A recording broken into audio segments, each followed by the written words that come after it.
Bonjour à tous. Bonjour. Je prends la parole au sujet des différents témoignages qui impliquent nos autorités, notamment les autorités gabonaises. Premièrement, je viens d'abord féliciter Stéphane Zeng et Yann du côté de la diaspora. À mon avis, vous faites un très bon travail et soyez encouragés dans ce que vous faites. Alors, en tant que Gabonais, en tant qu'autorité gabonaise dans cette nation, autorité spirituelle, je viens frapper de la main, je viens dire non, je viens fustiger le comportement qui est dénoncé dans ces témoignages par nos concitoyens gabonais. Ceux-là même qui ont vécu ces choses qu'elles sont en train d'avouer aujourd'hui. Je m'en vais d'abord faire un certain récapitulatif ou encore j'aimerais vous faire entrer dans des événements passés.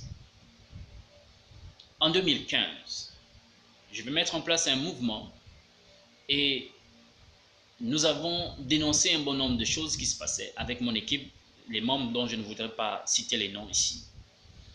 Mais c'est sur la toile. Et de là, je vais faire une vidéo personnellement où je vais annoncer qu'au Gabon, notre président Ali Bongo devait être frappé de mort. Précisément, il devait être frappé de mort en 2015. Et Dieu, dans son amour, lui a laissé une chance. Et j'ai demandé aux gens, dans cette vidéo, d'aller lire, méditer sur le livre d'Ézéchiel chapitre 12. Donc, même à l'instant où je parle, à l'instant où vous écoutez cela, je vous renvoie vers ce chapitre de la Bible afin que vous puissiez comprendre tout ce que j'ai pu dire. Parce que tout y est mentionné étape par étape. Et aujourd'hui, nous constatons que tout ce qui avait été annoncé s'est réalisé. Chaque chose en leur temps, selon le temps que Dieu lui-même a voulu et a désiré, et dans sa miséricorde. Alors, j'aimerais prendre une partie. Dans l'une des parties des choses que je disais dans cette vidéo, je pouvais parler des abominations qui se faisaient du côté du nord de Libreville notamment. Et le nord, évidemment, du moins du nord de l'estuaire. Voilà. Et ce côté, justement, c'est ce côté que nous appelons Akanda. Or, il a été démontré ici dans les témoignages des gens que la majorité des choses qui se faisaient, ces mauvaises choses, ces mauvaises pratiques se font du côté du nord, donc Akanda. Alors, dedans, je disais que Dieu devait disperser, vous pourrez lire comme je disais le chapitre 12, Dieu devait disperser un certain groupe, notamment la majorité, parce que je faisais allusion à la majorité, et nous avons vu qu'il y a eu des dispersions au sein de ce groupe, et aussi que Dieu devait garder une certaine partie, un petit nombre, qui devait finir par témoigner, du moins dénoncer les abominations qui se faisaient. Lisez vraiment ce chapitre. Et aujourd'hui, nous en sommes où? Ce sont ces choses qui sont dénoncées. Ça a commencé par la dénonciation des crimes rituels et beaucoup d'autres choses. Et aujourd'hui, plus le temps passe, plus les choses s'accomplissent et plus nous sommes en train de voir qu'évidemment, beaucoup d'abominations sont dénoncées. Vous êtes au fait de ces vidéos-là qui circulent sur la toile, qui impliquent nos autorités gabonaises. Or, il est malsain de constater que ces autorités sont en fait les garants de la dépravation Gabon. Les garants de la dépravation. Or, à tous les niveaux, nos autorités sont censées non seulement être les garants de la loi, mais aussi dépositaires d'un certain comportement dans leur manière de faire des choses ou dans ce qu'elles pouvaient faire ou puissent faire. Quelle en est donc la situation aujourd'hui? Que pouvons-nous observer? Nous observons que le citoyen lambda, lorsqu'il se met à commettre un délit, c'est celui-là qui est pris et qui est enfermé. C'est celui-là qui lorsqu'il prend son chanvre, permettez-moi de le dire clairement, qui prend son chanvre et qui se met à fumer dans la maison, dans sa chambre, dans sa cour, voit les autorités débarquer, le prendre et aller l'enfermer. Mais ce chanvre, par exemple, qui le produit? Nous avons déjà écouté ici et là que beaucoup de gens ont été attrapés et des noms sont sortis. Mais ces autorités-là, dont les noms sont sortis, qu'est-ce qui s'est passé? Quelles sont les sanctions qui ont été prises contre ces autorités? Aujourd'hui, nous dénonçons une certaine dépravation. Ces choses étaient dites à la volée. Mais aujourd'hui, des gens passent aux aveux. Des noms sont sortis. Qu'est-ce qui arrivera ou qu'est-ce qui se passe par rapport à ces autorités? Qu'est-ce qui se passe? Mais lorsque c'est un citoyen lambda qui se met à faire des choses, oui, nous voyons un déploiement des forces de l'ordre sur le terrain afin de soi-disant assainir le territoire, de différents bandits, de différents malfrats.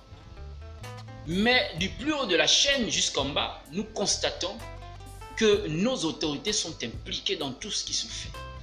Et tour à tour, des noms sont donnés. Mais ces autorités ne sont point lésées. Et ça, je dis non à cela. Je dis non à cela. C'est que vous n'êtes pas digne de diriger le Gabon. Vous n'êtes pas digne de pouvoir donner des sanctions aux Gabonais. Vous n'êtes pas digne de pouvoir vous tenir et venir vous mettre dans un cadre qui démontre une image d'agneau alors que vous êtes des loups pour les Gabonais. Vous tuez les Gabonais. Vous tuez les Gabonais. Le peuple que vous avez décidé de diriger, c'est ce même peuple que vous tuez. C'est ce même peuple que vous prenez pour un ensemble d'objets sexuels et d'objets rituels. Je dis non à cela. Je donne ma position et je dis non à cela. Il conviendra justement, ou encore, cela ne m'étonnerait pas que vous fassiez encore une descente dans le but de me prendre, ou encore de me faire du mal. Parce que c'est là où on vous reconnaît. C'est dans cela que vous excellez. C'est dans cela que vous excellez. Comment pouvez-vous, en vous-même, être tranquille dans votre âme, être en paix face à ce que vous faites contre les Gabonais? Cela n'est pas tolérable et moi je fustige cela. Je fustige cela.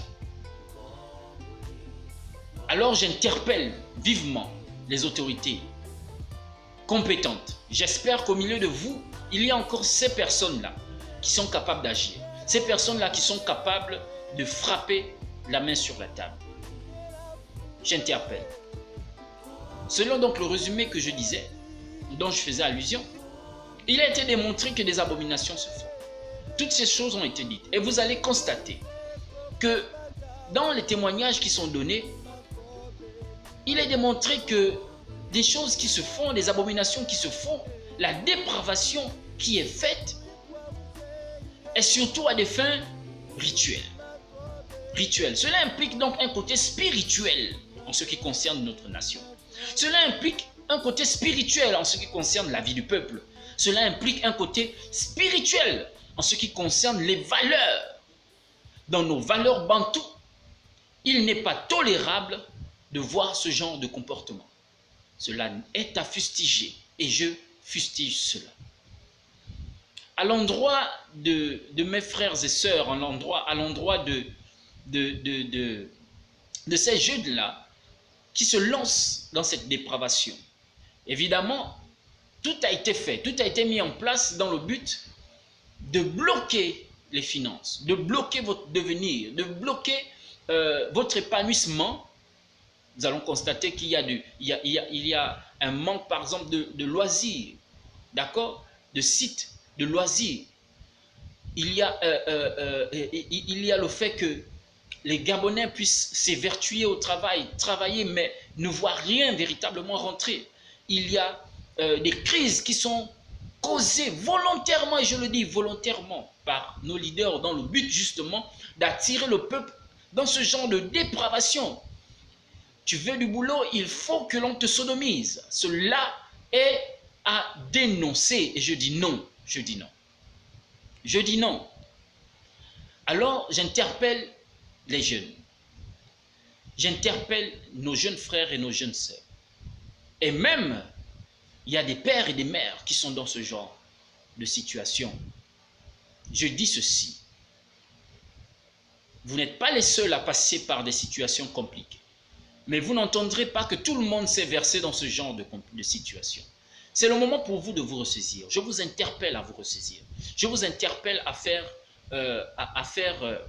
une rétrospective, une introspection de votre vie. Ressaisissez-vous. Par des moyens nobles, vous êtes capable de vivre. Adaptez-vous à la situation noblement, dans la sainteté et la pureté. Ne vous laissez plus prendre par ces bourreaux. Ne vous laissez plus prendre par ces personnes malsaines. Ne vous laissez plus prendre par ces pratiques obscènes. Ne vous laissez plus prendre. Ressaisissez-vous. Ressaisissez-vous. Parce que c'est encore possible pour vous. Ressaisissez-vous.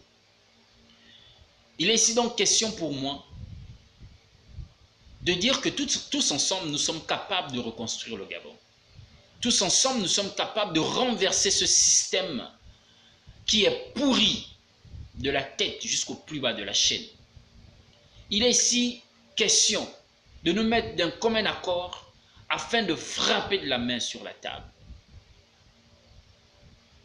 En conclusion, j'interpelle tous les Gabonais, dignes de ce nom, tous les Gabonais, dignes de ce nom, à se lever d'un commun accord afin de reconstruire le Gabon ensemble, à se lever d'un commun accord afin de refuser toute cette maltraitance qui prône autour de nous. C'est tous d'un commun accord. Un seul doigt ne peut pas laver la figure. Tous d'un commun accord. Nous pourrons renverser ce système. C'est tous d'un commun accord que nous pourrons reconstruire le Gabon. Ici, c'est ma position concernant nos autorités, concernant ces pratiques malsaines qui se font et concernant le peuple gabonais qui encore peut se relever face au coup qu'il a encaissé. Que Dieu vous bénisse et que ceux de la diaspora continuent de faire un travail assez efficace. Que Dieu vous bénisse et ensemble reconstruisons le Gabon.